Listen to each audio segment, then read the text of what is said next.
Le DaFresh Morning, c'est 104.5 tonnes de bonne humeur. Tous les matins sur Urban FM. Sur les 104.5 Urban FM, la station urbaine, on est avec Mosley. On parle de politique ce matin. Bonjour tout le monde, bonjour DaFresh. René Ruté, Elvis et Fallon. La mémoire. La mémoire, Tu utilises ça trop. N'est-ce pas? Pour laisser refroidir. On vend déjà, Elon Musk a fabriqué les alternateurs pour la mémoire. C'est vrai. On parle de milliards de politique ce matin. Voilà. Oui, on parle de politique. Et on parle de conférence de presse, la conférence du conseiller spécial chargé de la communication présidentielle. Exactement, il a fait une conférence de presse le 16 octobre courant. Et évidemment, lors de cette conférence de presse, il y a eu beaucoup de questions qui lui ont été posées au-delà du propos liminaire qui présentait les activités menées par le président de la transition durant le mois de début du mois d'octobre, fin du mois de septembre, entre la conférence générale de l'ONU, la conférence de l'UNESCO, celle de la francophonie à laquelle il a participé en France. On voit bien que il y avait de quoi organiser cette conférence, dans la mesure où vous savez que ces derniers mois, il y a à peu près 8 mois, on n'en avait plus. Et on se demandait qu'est-ce qui se passe. Est-ce qu'il y a un souci particulier? Est-ce qu'il y aurait Parce qu'on était habitué à la stratégie des autres. Bon, pas à la stratégie des autres, mais à la façon de faire des autres. Mais très souvent, dans des pays, du moins ailleurs, comme tu dis souvent, ailleurs, il y a quand il y a une situation quelconque qui intéresse la nation, eh bien, les porte-paroles des chefs d'État ont souvent la latitude de prendre la parole pour pouvoir donner l'avis de l'exécutif. Donc, à partir de cet instant, les gens s'attendaient à ce qu'il y ait souvent des conférences de presse qui sont organisées. C'est ça que je dis, comme les autres font. Les autres, ça dépend de quels autres dont tu les autres d'ailleurs. Voilà. Donc, les autres d'ailleurs, oui. Si c'est les autres d'ailleurs, oui. Mais bon, après... Tu penses à quels autres? Non, ça va. Ah, d'accord. Donc, à partir de cet instant, il y a eu cette conférence de presse au cours de laquelle on lui a posé toutes les questions de l'heure, en rapport avec non seulement le retour, vous savez que la grande inquiétude aussi dans les discussions qui sont menées, c'est la capacité, René a d'ailleurs posé la question, René a posé la question la dernière fois, à savoir est-ce qu'il y aura un retour du pouvoir au civil.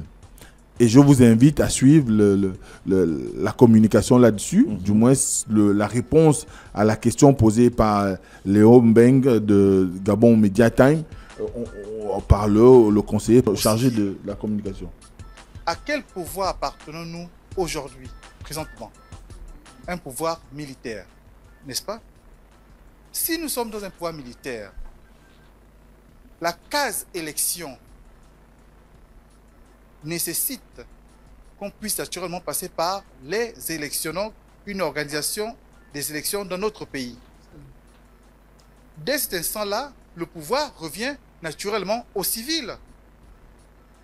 Mais ça ne détermine pas qui est candidat ou pas.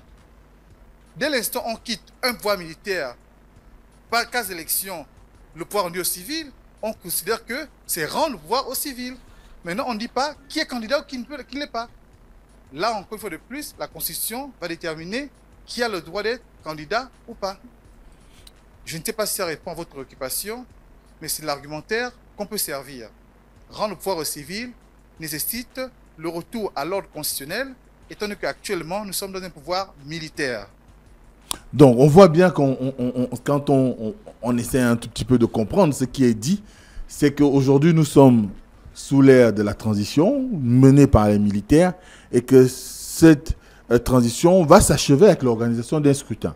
Et c'est ce scrutin qui déterminera le statut, si je peux dire ça comme ça, de ce qui va suivre après les élections. Donc, ça peut être des élections générales, comme on pourra organiser d'abord les élections présidentielles, puis les élections législatives. Mais ce qui est sûr aujourd'hui, c'est que ce sont les élections qui vont déterminer, au dire du conseiller chargé de la communication de la présidence, ce sont les élections qui vont déterminer s'il y a un retour au civil.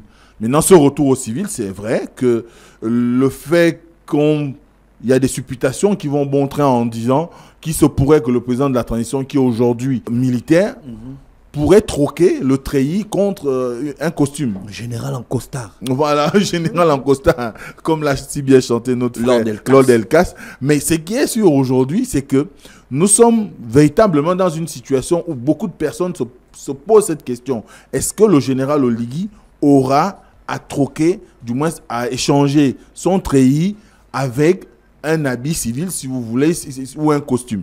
Mais au regard de ce qui est en train d'être fait, beaucoup de gens sont convaincus que oui, mais on verra qui va se prononcer. S'il se prononce, et on pourra aisément avoir la latitude de juger au sortir, du moins au moment où il y aura l'appel à candidature et au sortir des élections. Donc le retour à ce qu'on appelle du pouvoir au civil, eh ben, sera conditionné, si on en croit les dires du conseiller porte-parole, à l'organisation des élections, et celui qui gagnera sera peut-être nécessairement un civil ou un civil ancien militaire. Mais n'empêche qu'aujourd'hui, nous sommes sous le régime de la transition qui est mené par les militaires. Ensuite, il y a la question qui a été posée sur Mbagné, et en l'occurrence sur le statut de Madeleine Morancho à cette rencontre.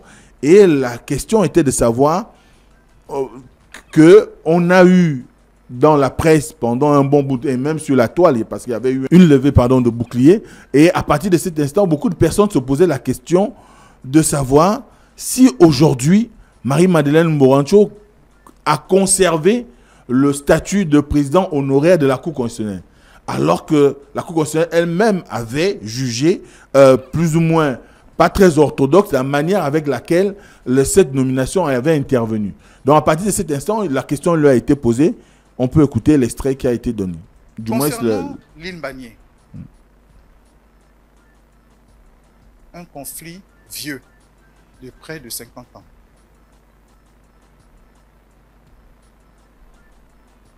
C'est le président Omar Bongo, parce que quelquefois il faut connaître l'histoire, qui met en place une commission.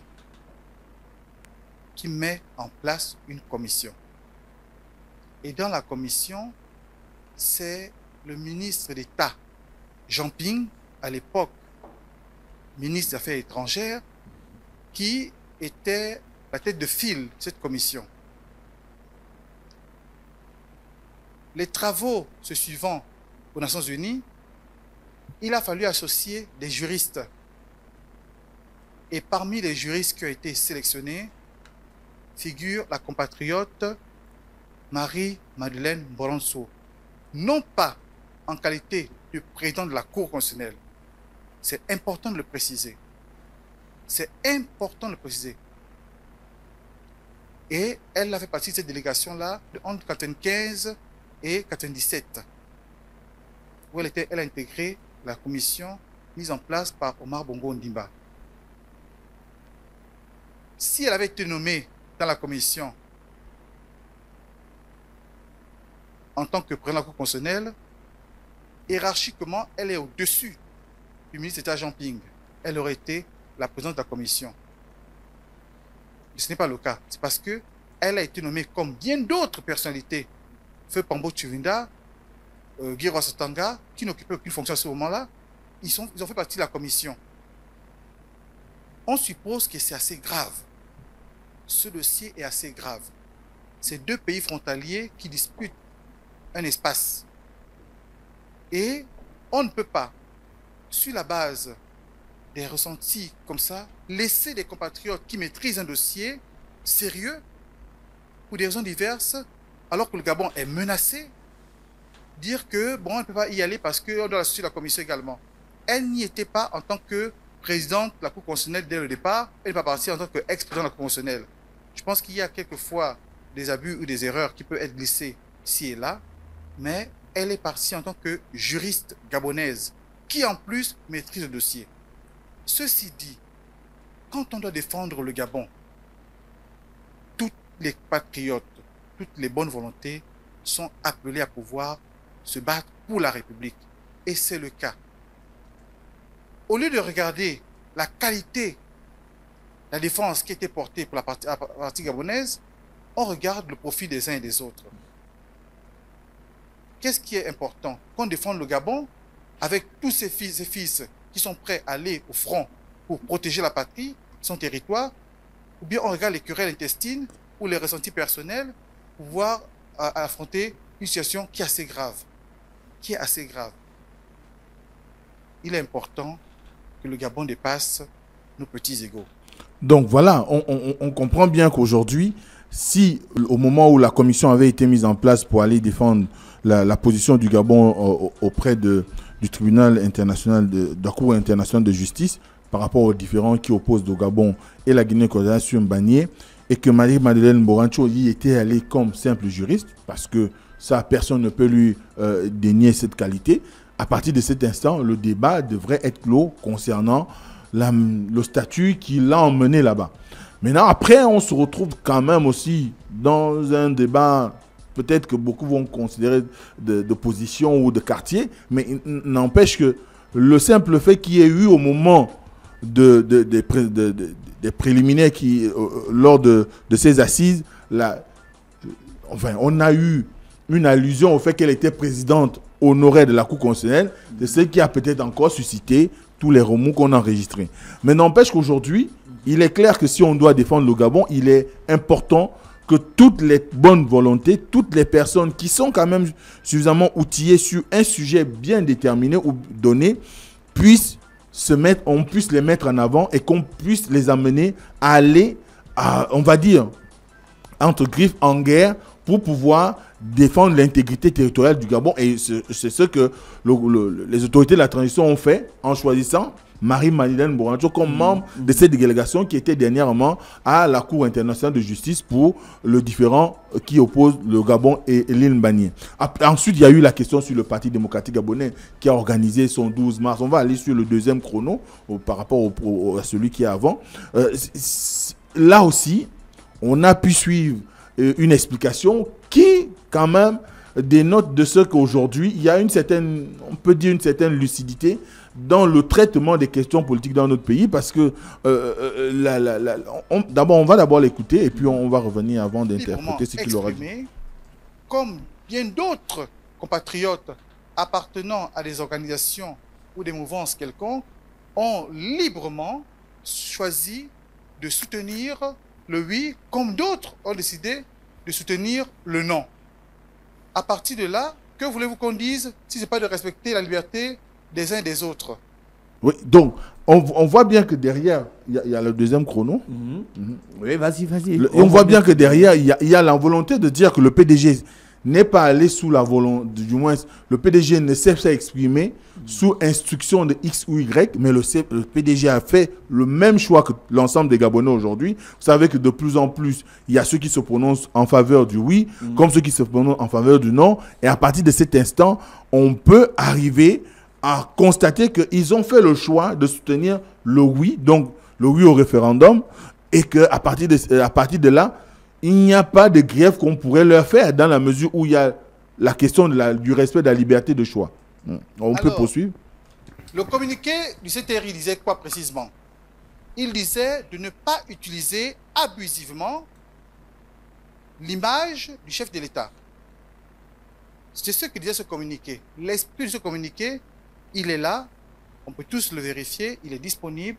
Ce qu'il disait, de ne pas utiliser à tout va, sans aucune autorisation, l'image du chef de l'État. Ce qui était fait lors du congrès du PDG, on n'a pas vu l'image du chef de l'État. Moi, j'ai vu l'image d'Omar Bongo, même pas celle d'Ali Bongo.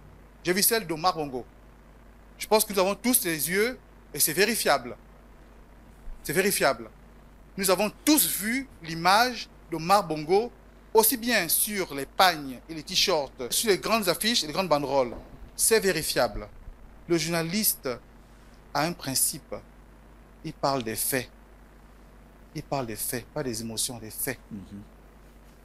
L'autre question, la première question, c'était la suspension du PDG. Nous avons dit ceci. Lorsqu'il y a eu le dialogue national inclusif, il y a eu ce qu'on appelle des recommandations. Ce n'était pas des décisions, des recommandations. Plus précisément, 38 000. Vous vous doutez bien que lorsqu'il a fallu rédiger la Constitution et d'autres textes qui peuvent accompagner l'esprit de la transition, les 38 000 n'ont pas été retenus. La suspension du PDG n'a pas été retenue. Je crois qu'à cette question, la meilleure manière de faire le procès du PDG ou d'appeler à sa fin, c'est sur le terrain. C'est le peuple qui va déterminer. Je rappelle à vos mémoires, lorsque l'Union nationale avait été dissoute, beaucoup d'entre nous qui croyons à la démocratie, qui croyons à la liberté d'expression, avons fustigé ce caractère dictatorial de dissoudre un parti politique. Il ne revient pas à nous, désormais au pouvoir, de pouvoir reprendre les mêmes travers que nous avons dénoncés parce qu'aujourd'hui, nous sommes au devant de la scène. Cela me paraît être une erreur, pour ne même pas dire une faute, devant l'histoire. Laissons à chaque fois le peuple juger. Si on considère que le PDG est faible, le PDG ne vaut rien, alors c'est sur le terrain que nous devons observer la démonstration de la faiblesse ou de la petitesse du PDG. N'allons pas sur des bases ou du fait de notre superpuissance décisionnelle prendre des positions qui nous mettent à porte-à-faux avec l'esprit de la démocratie et l'esprit de la liberté d'expression. Oui, moi c'est. Donc on voit bien qu'il y a une volonté manifeste. Il parle comme un livre. Hein. Comment? Il parle comme un Les livre. autorités de la transition à faire en sorte que la liberté d'expression soit plus ou moins, on va dire, respectée dans notre pays, mais surtout la liberté d'engagement en politique et qui participe à la vie démocratique. Et aujourd'hui, le fait de rappeler qu'il fut un temps où un certain nombre de partis politiques avaient été suspendus, parfois même interdits, le cas de l'Union nationale, et tout le monde s'était réveillé, du moins tout le monde s'était plus ou moins exprimé en condamnant ces atteintes à la liberté d'expression ou à l'engagement politique. À partir de cet instant, il n'y a pas de bonne loi qu'en période de transition où nous devons travailler à l'unité, comme on le dit souvent, travailler à l'unité, travailler à la réussite de la transition, qu'on arrive à des situations où on prendrait des décisions de suspendre des Gabonais qui ont certes une idéologie qui peut peut-être ne pas aujourd'hui continuer à intéresser, mais étant donné qu'ils ont encore des gens qu'ils drainent, ils ont encore la volonté de pouvoir poursuivre leur engagement au sein de leur formation politique. Pour les autorités de la transition, il n'est pas question que ce soit eux qui décident de les mettre au banc, mais que ça soit beaucoup plus le résultat d'une course, d'une compétition. Et cette compétition ne peut se vérifier qu'au moment des élections, en l'occurrence la présidentielle prochaine, si tant est que le PDG a des velléités de présenter un candidat, ou encore lors des élections législatives ou locales, les populations pourront décider de ne pas suivre les candidats qu'aura choisi le Parti démocratique gabonais. À partir de cet instant, il finira par mourir de lui-même. Et je pense qu'aujourd'hui, on ne peut pas donner une meilleure réponse que celle-là. Parce que en réalité, en démocratie, ceux qui choisissent, du moins ce qui permet à un parti politique de savoir s'il peut continuer son action ou pas, c'est la capacité à pouvoir mobiliser, à drainer les foules, à faire élire de ses membres à des postes je peux dire, au Parlement ou encore dans les différentes institutions où il y a la possibilité de pouvoir faire des élections pour qu'on puisse y arriver. Donc, si aux prochaines élections, le PDG ne parvient pas à rassembler, le PDG ne parvient pas à recueillir les suffrages des Gabonais, ils auront compris eux-mêmes que les Gabonais n'en veulent plus. Mais il ne reviendrait pas ou il ne revient pas au pouvoir de la transition de décider de leur suspension ou carrément de les sortir de la vie politique nationale, parce que pour eux, ça va rentrer ça va être de l'ordre d'une entorse à la démocratie. Donc, c'est ce qui ressort de cette communication, et c'est d'autant plus édifiant parce que beaucoup au sein de la population, on l'a dit depuis le début de cette saison, que beaucoup auraient souhaité que ça soit une décision entérinée. Donc, les recommandations qui avaient été engagées au niveau du dialogue national inclusif, qui préconisaient de suspendre ou d'interdire le PDG, auraient été, pour les autorités de la transition, une violation du droit d'une catégorie de Gabonais qui est pleinement investie au débat politique national, mais également à la vie politique du Gabon. Donc, à partir de cet instant, on a désormais des éléments de réponse, des éléments de langage même, qui nous permettent de comprendre quelle est la situation du CTRI vis-à-vis du PDG aujourd'hui, quoique il y a des supputations dans les quartiers où beaucoup penseraient que le fait que le PDG soit aujourd'hui sans un exécutif avec un président, peut-être que c'est une réservation de poste pour Biscotter Oligingema. On n'en sait rien. Mais ce qui est sûr, ce qui se passe, c'est que on voit bien que Ali Bongo avait démissionné de son poste de distingué camarade président du parti et que le PDG fonctionne aujourd'hui sur le modèle des vice-présidences avec un secrétaire général et que peut-être lors d'un congrès, parce qu'ils n'ont pas encore fait le congrès depuis la démission d'Ali Bongo, peut-être qu'ils organiseront un congrès d'ici là pour se donner un président ou pourquoi pas appeler à l'adhésion ou à l'adhésion de quelqu'un qu'ils penseraient être en mesure de pouvoir défendre leurs couleurs, soit aux prochaines élections ou de façon générale dans le fonctionnement normal de cette organisation politique. Donc on est là véritablement dans un environnement où il fallait pour la présidente de la République de donner un point de vue, du moins de donner son avis sur les différentes interrogations que les Gabonais se posent dans les quartiers et qui ne comprennent pas nécessairement pourquoi aujourd'hui le Parti démocratique gabonais semble revenir aux avant-postes alors qu'il s'agit simplement pour les autorités de la transition de respecter la liberté d'expression et le jeu démocratique. Merci Mosley avec nous ce matin sur les 104.5 Urban FM, la station urbaine Rénérique, le programme du week-end. Le DAF Fresh Morning, c'est 104.5 tonnes de bonne humeur. Tous les matins sur Urban FM. La